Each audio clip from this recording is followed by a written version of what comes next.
There is a certain kind of person who seems almost unfair. You give them a hard problem and they don't flinch. You throw them into a new skill, a new language, a new field, and within weeks they're fluent in a way that took everyone else years. People look at them and say the same lazy word every time. Gifted, talented, lucky, as if they were simply born with a better brain. But watch them closely, and you notice something strange. It's not that they were born different. It's that every single day, quietly, when no one is watching, they are doing something to their own mind. A few minutes here, a hard problem there. A deliberate, uncomfortable effort that most people avoid their entire lives. Most people think a sharp mind is a gift you're handed at birth, but the truth is closer to the opposite. A sharp mind is a structure you build, and the people who train their brain daily aren't smarter than you. They've just been quietly renovating the same house you've been letting fall apart.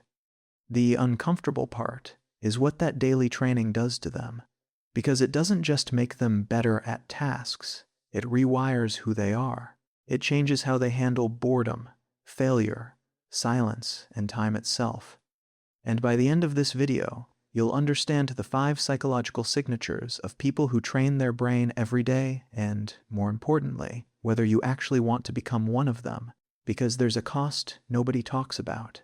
Let's start at the root. Sign 1. They've made peace with being bad at things. This is the foundation, and it's the one almost everyone gets wrong. Most people avoid the exact feeling that builds the brain.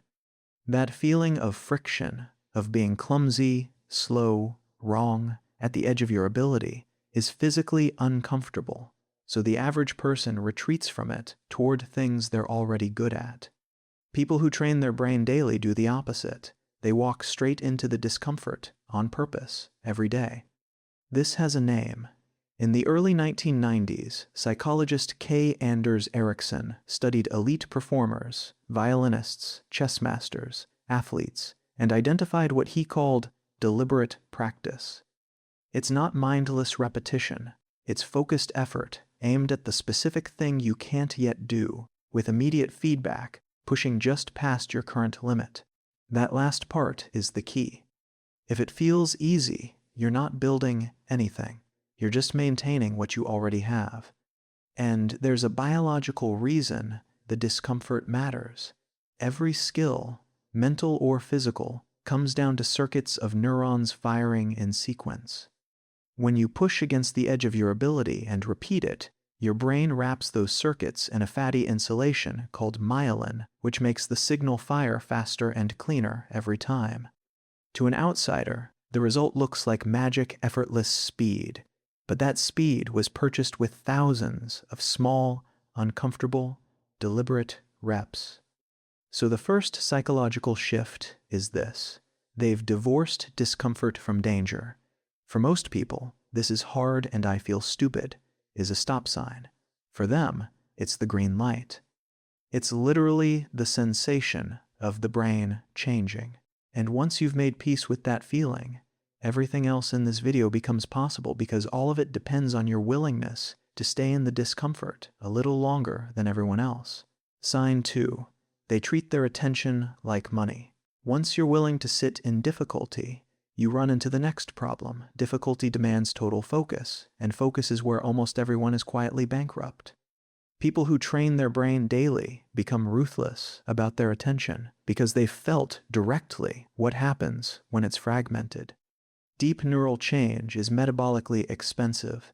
It costs the brain real energy, which is why intense, undistracted focus for a shorter block does more than hours of scattered, half-present work. They've learned this not from a book, but from experience. The session where they were fully locked in moved them forward, and the session where they kept checking their phone did almost nothing, even though both took the same hour.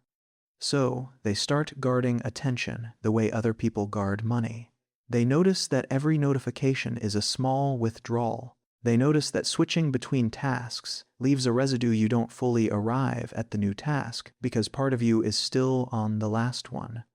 And instead of treating their focus as an infinite resource to spend carelessly, they treat it as the scarce, precious thing it actually is. This is why they can seem strangely rigid to other people. They protect certain hours, they disappear, they say no to things that look harmless. It's not rudeness, and it's not superiority. They've simply done the math that most people never do. Attention is the raw material the entire brain training project is built from, and they refuse to let it leak out through 1,000 tiny distractions. Sign 3. They think in chunks other people can't see. Here's where the training starts to visibly separate them from everyone else, and where it starts to look like the gift people accuse them of having. When a beginner looks at a chessboard, they see 20 separate pieces. When a master looks at the same board, they see 2 or 3 meaningful patterns. Cognitive scientists call this chunking bundling, many pieces of information into a single unit stored in long-term memory. Your working memory can only juggle a handful of items at once. But a chunk counts as one item, no matter how much information is packed inside it. So the expert, holding the same number of slots as you, is actually holding vastly more. This is what daily training quietly builds, a growing library of chunks in whatever domain you practice. It's why an experienced doctor glances at a chart and instantly knows, why a fluent speaker hears a sentence as meaning rather than as separate words, why a seasoned coder sees a bug where you see a wall of text. They're not processing faster in some raw, magical sense. They've pre-compressed the world into patterns, so there's simply less for them to process in the moment. And this is the trap in how we talk about intelligence. From the outside, chunking looks exactly like innate genius, instant, effortless, inexplicable. But it isn't innate, it's sediment. It's the accumulated residue of showing up to the same difficult material day after day until the patterns burned themselves into long-term storage. What looks like a fast brain is usually just a well-stocked one. Sign 4. They physically reshape their own brains. If chunking sounds abstract, this is the part where it becomes literal, where you can actually see the training in the tissue. Consider one of the most striking findings in all of neuroscience. Neuroscientist Eleanor Maguire studied London taxi drivers who must memorize the tangled layout of 25,000 streets to earn their license, a brutal test called the knowledge. When she scanned their brains, she found that the posterior hippocampus, a region central to spatial memory, was measurably larger than in other people, and the longer someone had been driving, the larger it was. Later work showed something even sharper. Trainees who studied for years and passed the exam grew that region, and those who studied just as hard but failed did not. Read that again. The structure of their brain physically changed in response to daily mental training, not their thoughts, not their habits, the literal gray matter. This is the principle called neuroplasticity, and it demolishes the idea that you're stuck with the brain you were born with. The people who train daily have internalized this at a gut level. They don't see intelligence as a fixed ceiling they bumped into as children.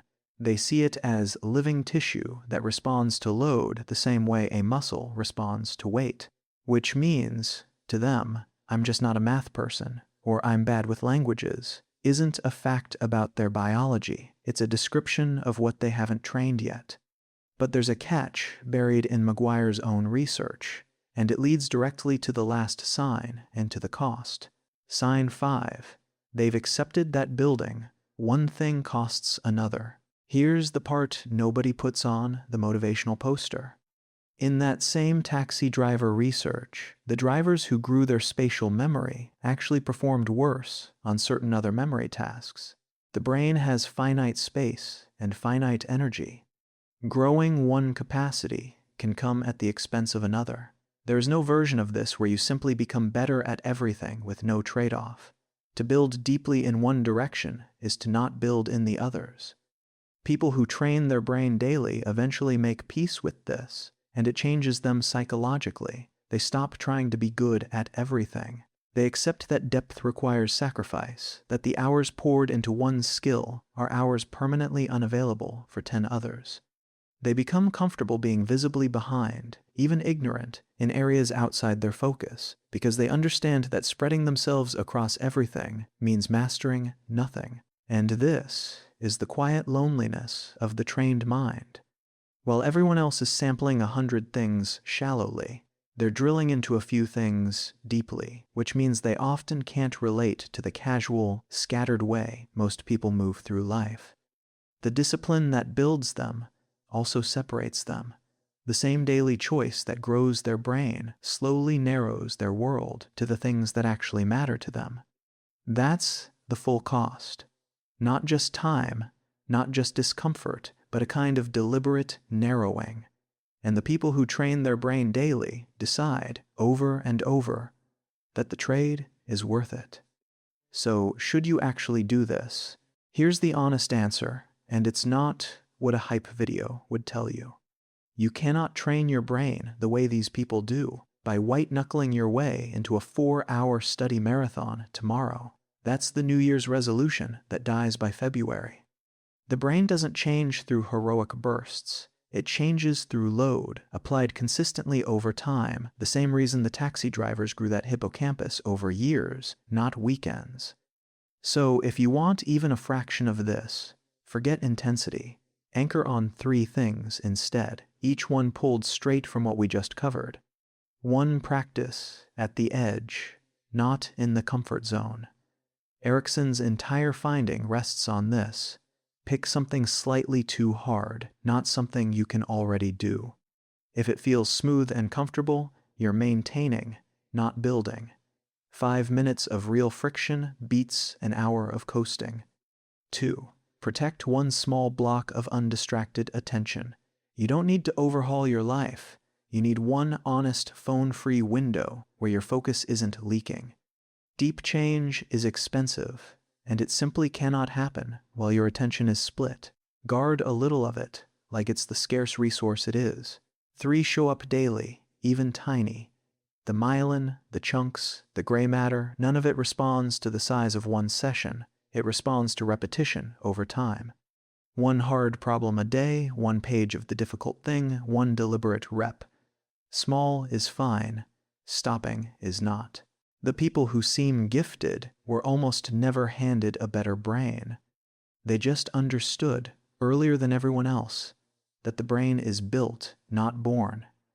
And then they quietly showed up to build it, every single day, while the rest of the world waited to feel talented. You don't have to become obsessed. You just have to start treating your mind like the one thing you're allowed to renovate at any age. Because you are, the biology is on your side, and it's waiting. If you recognized yourself somewhere in these 5 signs, leave a comment telling me which one fits you the most or which one you want to build. Hit like if this gave you a different way to see your own mind, and share it with someone who keeps calling themselves just not smart enough because they need to hear that it isn't true. I'm going to keep making these, so subscribe if you want to train alongside me. Thank you for watching all the way to here, and I'll see you in the next one.